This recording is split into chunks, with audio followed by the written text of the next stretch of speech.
Il a eu beau affirmer qu'il ne savait pas que les femmes rencontrées lors des soirées libertines étaient des prostituées, Dominique Strauss-Kahn a été mis en examen pour proxénétisme aggravé en bande organisée dans l'affaire dite du Carlton. Une décision dont ses avocats vont faire appel, alors qu'une première audience au civil dans l'affaire Diallo est prévue mercredi à New York.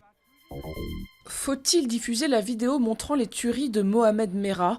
La chaîne qatari Al Jazeera doit répondre à cette question mardi après avoir reçu ces images.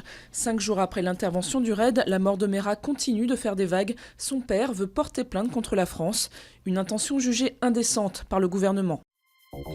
Une messe sur la place de la Révolution, tout un symbole. Benoît XVI est arrivé lundi à Cuba pour 48 heures. Une visite sous le signe de la religion, mais aussi politique, avec au programme une rencontre avec le président Raúl Castro.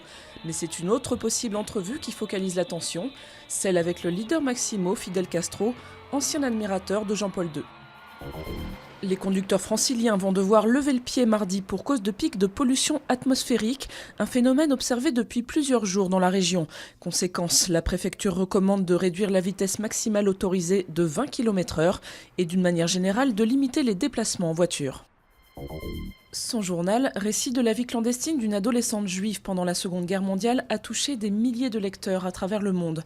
La fuite d'Anne Frank et sa famille de l'Allemagne vers les Pays-Bas est au cœur d'une exposition à Amsterdam. Ils y vécurent jusqu'en août 1944 avant d'être dénoncés. Seul Otto Frank, le père d'Anne, est revenu des camps de concentration. Comme le journal de la jeune fille, cette exposition est là pour perpétuer le devoir de mémoire.